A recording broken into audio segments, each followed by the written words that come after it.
फिरोज जी को मैं व्यक्तिगत रूप से धन्यवाद देता हूँ, बधाई देता हूँ। मैं सभी बच्चों को पढ़ा करके उनको हायर एजुकेशन देना चाहता हूँ, इतना एबल ज़रूर बनाना चाहता हूँ वो किसी भी कॉम्पिटिटिव एग्जामिनेशन में फ़ाइट करें और आगे बढ़ें। वो चौंक गए कि आप ग्रामीण क्षेत्र में अपनी ज़मीन दान दे करके और कॉलेज लेना चाहते हैं, ये काबिल तारीफ़ की बात है। और संस्था जो एनजीएम है उनको अथक प्रयास के बाद में ये संस्था को मिला है सर डिग्री कॉलेज जो है संस्था, उसके बारे में क्या कहेंगे? सबसे पहले तो मैं आपके चैनल को धन्यवाद देता हूँ, बधाई देता हूँ। जो कोई भी जनहित का मामला हो, समस्या आप लोग पहुँच जाते हैं, इसके लिए मैं आप लोग को बहुत बहुत बधाई देता हूँ। दूसरी बात, रक्सौल में एक डिग्री कॉलेज था, मैं इस संस्था के डायरेक्टर फिरोज जी को मैं व्यक्तिगत रूप से धन्यवाद देता हूँ, बधाई देता हूँ कि जितना लगन से इस कॉलेज को डिग्री कॉलेज कराने में जितनों मेहनत किया, प्रयास सारा लोग का रहा, लेकिन मेहनत इन लोग का रहा था, इसलिए मैं इनको भी तहे दिल से धन्यवाद देता हूँ। भविष्य में हमारी बच्चियाँ इस कॉलेज से अच्छा डिग्री लेकर निकले, इस देश की सेवा में लगे, यही मेरी शुभकामना है। सर भविष्य में कभी ज़रूरत पड़ा, जो डायरेक्टर डॉक्टर इखलाक अहमद जी हैं, कभी सहयोग का ज़रूरत पड़ा, उनका सहयोग का उस समय आप खड़े रहेंगे सर? बिल्कुल बिल्कुल। नमस्कार, अभी आप देख रहे हैं खबरी। अभी मैं मौजूद हूँ भिलाई स्थित एनजीएम डिग्री कॉलेज में। अपना क्षेत्र भिलाई में शिक्षाविद डॉक्टर इखलाक अहमद ने एनजीएम डिग्री कॉलेज बिहार सरकार एवं बिहार यूनिवर्सिटी से मान्यता लेने के लिए विगत 5 वर्षों से अथक प्रयास कर रहे थे, जो सपना अब पूर्ण हुआ। अपने क्षेत्र भिलाई में सर्वप्रथम इस प्रकार की कीर्तिमान स्थापित हुआ है। आइए यहाँ के जो डायरेक्टर साहब हैं डॉक्टर इखलाक अहमद, उनसे जानने की कोशिश करेंगे इनकी संस्था है और संस्था के बारे में, जो डिग्री कॉलेज है उसके बारे में, और भी बहुत सारे बात उनसे समझने की कोशिश करेंगे। आइए। शिक्षा के क्षेत्र में सर बहुत अच्छा प्रयास है और कार्य भी आप कर रहे हैं सर, ये प्रेरणा कहाँ से मिली सर आपको? ये प्रेरणा कहें तो मेरी माँ से मिली है। हालांकि वो आज स्वर्गवास हो चुकी हैं, आज है नहीं दुनिया में, लेकिन ये डेडिकेटेड हूँ मैं, और ये कॉलेज स्कूल ऑलरेडी सभी उनके लिए, उनके प्रति डेडिकेटेड है।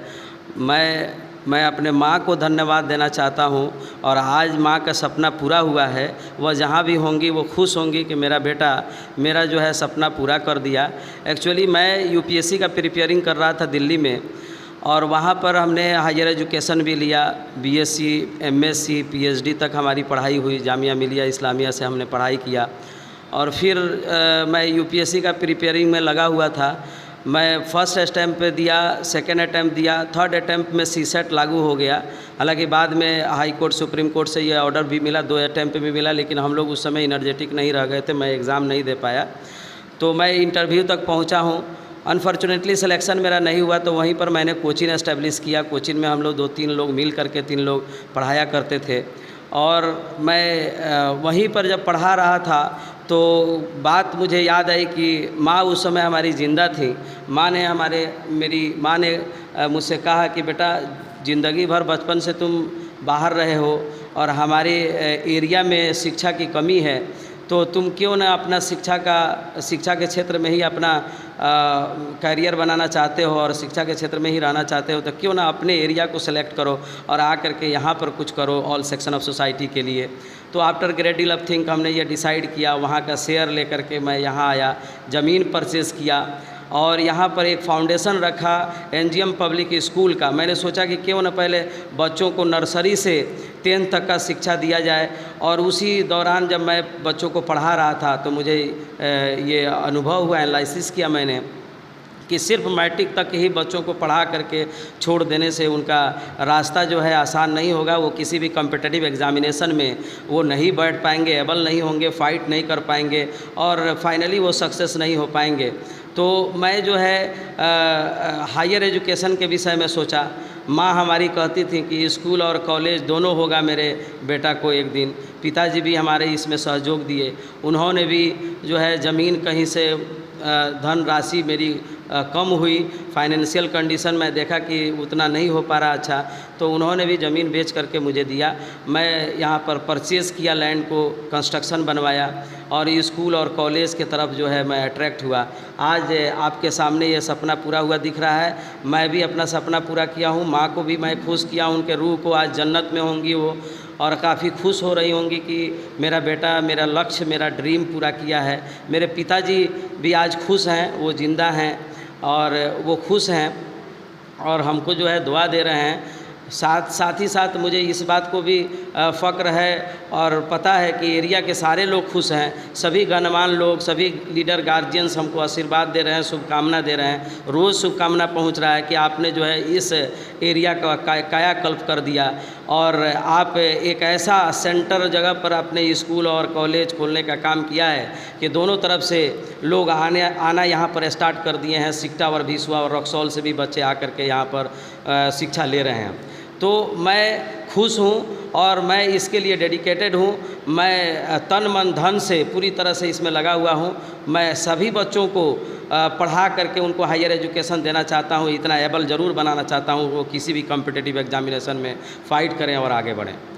जी, ये हमारा लक्ष्य है कि बच्चे, मैं IAS और IPS नहीं बन पाया तो हर गांव से इंजीनियर और डॉक्टर, IAS IPS और कोई भी आर्मी में बच्चे जाएं और नाम रोशन करें और ये ज़रूर कहें कि मैं NGM पब्लिक स्कूल से और NGM कॉलेज से निकला हूँ। यही हमारी पूंजी होगी और यही हमारी कमाई होगी। यही मेरा लक्ष्य है, ड्रीम है कि बच्चे आगे बढ़ें और NGM का भी नाम रोशन करें, अपने एरिया का भी नाम रोशन करें और मेरा सपना, मेरा लक्ष्य पूरा करें।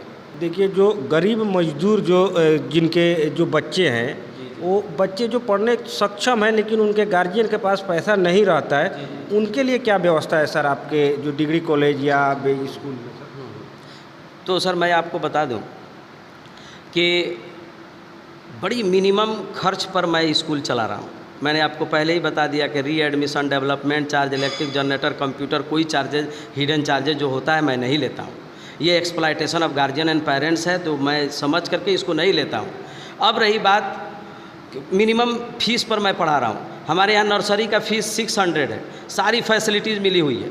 10th तक आप जाएंगे, आपको 1200 में टोटल बच्चे पढ़ रहे हैं। आराम से साइकिल से और पैदल बच्चे आकर के यहाँ पर पढ़ रहे हैं, ट्रांसपोर्टेशन भी उनको नहीं लग रहा है। तो मिनिमम आपको फ़ीस पर बच्चे पढ़ भी रहे हैं। रही बात कोटा की, अगर आप कोटा की बात कर रहे हैं तो मैं इसकी बात बता दूँ कि गवर्नमेंट भी अपने तरफ से ये बार बार हम लोगों को इंस्ट्रक्ट कर रही है कि आप जो है 25%, 24% बच्चों को फ्री ऑफ कॉस्ट पढ़ाएं, निःशुल्क पढ़ाएं।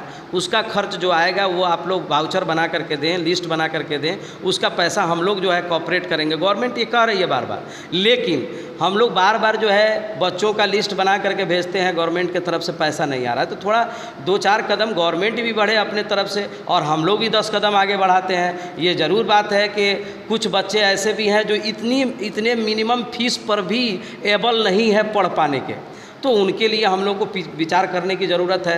और हम लोग का जो सालाना बजट होता है, सालाना हम लोग का इनकम होता है, उसमें से गरीब बच्चों का हक है, उनको छांटा जाना चाहिए। और ये सारे स्कूल में रूल ऐसा लगना चाहिए, गवर्नमेंट को भी स्ट्रिक्ट होकर के ऐसा रूल लगाना चाहिए। अभी गवर्नमेंट की तरफ से एक रूल आई है, ऑनलाइन पोर्टल पर सारे लोगों का स्कूल का चढ़ रहा है ब्यौरा। हो सकता है आने वाले समय में गवर्नमेंट भी 1-2 कदम आगे बढ़ाए और हम लोग भी इसके लिए बिल्कुल रेडी हैं बच्चों को कोऑपरेट करने के लिए, गरीब लोगों को कोऑपरेट करने के लिए। रही बात डिग्री कॉलेज की, तो डिग्री कॉलेज में फ़ीस जो गवर्नमेंट के तरफ से अनाउंस किया गया है उसमें 200 और 400 रुपया इधर उधर कर सकते हैं हम लोग, चूँकि फैसिलिटी देना है, कुछ हम लोग को नोट्स वगैरह भी प्रोवाइड करना है बच्चों को, जो हर कॉलेज में प्रोवाइड नहीं किया जाता है। तो उसी का मात्र मामूली खर्च जोड़ करके एक्स्ट्रा लिया जाएगा। बाकी टोटल फ़ीस जो है, फ़ी स्ट्रक्चर जो है, गवर्नमेंट का जो फ़ी स्ट्रक्चर है उसी को हम लोग को फॉलो करना है। कॉलेज की विशेषता की बात रही तो मैं बता दूं आपको कि इसके लिए विगत 5 वर्षों से मैं अथक प्रयास कर रहा था और आज जाकर के ये सपना साकार हुआ है। आपको ये डिग्री कॉलेज मिला है जो आपके अनुमंडल KCTC कॉलेज जो है अनुमंडल में, रक्सौल अनुमंडल में, उसके बाद ये डिग्री कॉलेज है। मुझे नहीं पता है कि इतना बीच में अंतराल क्यों रहा, इतने वर्षों का लोगों ने प्रयास क्यों नहीं किया, यहाँ पर डिग्री कॉलेज क्यों नहीं लाया।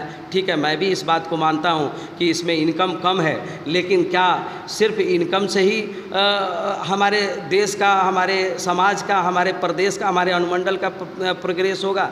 हमको इसके प्रोग्रेस के लिए कुछ इनकम से आगे बढ़ कर के भी सोचना होगा। ऑल सेक्शन ऑफ सोसाइटी के लिए कुछ हम लोगों को सोचना पड़ेगा। कोई भी सामाजिक काम के लिए इनकम बाद में आता है, पहले हम समाज को क्या योगदान देने जा रहे हैं, हमसे क्या कोऑपरेशन सोसाइटी को मिल रहा है, इसके बारे में भी सोचना चाहिए। ये हमारी अपनी ओपिनियन है, मैं लोगों पर थोपने नहीं जा रहा हूँ, लेकिन मैं ये कहना चाहता हूँ कि सभी लोग शिक्षा के बारे में अलग जगह, ये डिग्री कॉलेज की हमारी विशेषता ये होगी कि सरकारी मापदंड के साथ, बड़े वेरिफिकेशन के साथ, आपको बता दूं मैं कि दोनों अंचल में ये ज़मीन पड़ती है इस कॉलेज की, तो दोनों अंचल के सीओ साहब, राजस्व कर्मचारी, अमीन और सभी लोग आए यहाँ पर, LRDC साहब आए, काफ़ी इन लोगों ने मदद किया। मैं उन लोगों से भी कुछ कहा कि सर मुझे सहयोग आप लोग करें, तो उन लोगों ने कहा कि जिस टाइम में 24 घंटा में कभी भी आप सहयोग मांगे मैं देने के लिए तैयार हूँ। और काफ़ी उन लोगों ने सहयोग किया।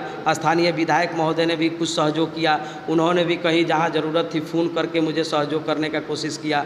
और मैं एक चीज़ और बताना चाहता हूँ, DM साहब जो यंग DM और काफ़ी हॉनेस्ट DM आए हुए आपके पूर्वी चंपारण में, उन्होंने भी इस बात को सुना तो काफ़ी प्रसन्न हुए, खुश हुए और सहयोग दिया। उन्होंने जल्दी से मेरा ये फाइल आगे बढ़वाने का काम किया और जल्दी से वेरिफिकेशन करवाने का काम किया। और ये भी कहा कि अगर आपका शुभकामना ऊपर से मिल जाता है माननीय शिक्षा मंत्री के द्वारा और कॉलेज की मान्यता आपको मिलती है, तो मैं चलूँगा आपका उद्घाटन करने के लिए। उनका मैंने एक्साइटमेंट देखा और देखा कि देखिए ये महाराष्ट्र के रहने वाले हैं हमारे DM साहब, लेकिन इनको शिक्षा के लिए कितना लगाव है कि उन्होंने कहा कि सुदूर ग्रामीण क्षेत्र में कॉलेज मिलना चाहिए। LRDC साहब से जिस टाइम में उनसे बात हो रही थी तो मैंने सुना वहाँ पर उनके ऑफिस में बैठ करके, तो वहाँ पर सहयोग मिला। आपको शिक्षा विभाग में मैं पटना पहुँचा, जैसे कि यूनिवर्सिटी से पहले से ही आपको एफिलिएशन कमेटी, एकेडमिक काउंसिल, आपको सीनेट सिंडिकेट से पास होते हुए फाइल चला गया था आपको शिक्षा मंत्रालय में। तो वहाँ पर जब मैं पहुँचा तो वहाँ रेखा मैम है डायरेक्टर, उन्होंने भी काफ़ी मदद किया। आपको डिप्टी डायरेक्टर सर, आपको सेक्रेटरी साहब असम्बा चाओ साहब जो हैं नागालैंड के, उन्होंने भी काफ़ी मदद किया।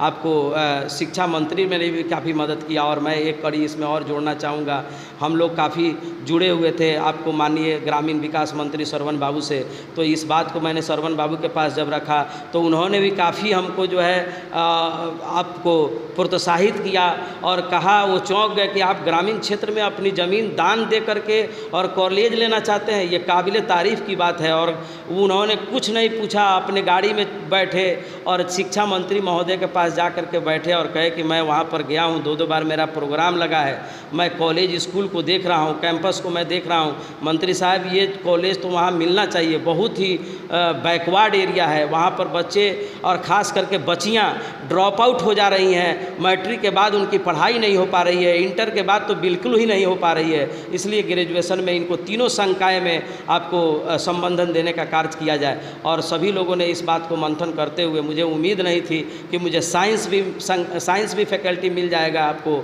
लेकिन विज्ञान संकाय हो, आपको वाणिज्य हो और कला हो, इन तीनों में मुझे उपलब्धि मिली है।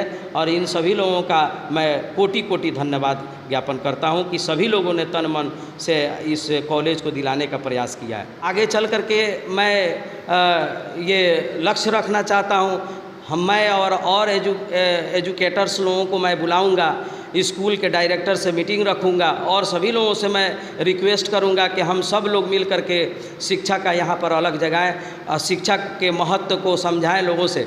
क्योंकि मैं एक चीज़ बताना चाहता हूँ साहब आपको, मैं एंशिएंट टाइम में आप देखे उठा करके हिंदुस्तान सोने का चिड़िया कहा जाता था।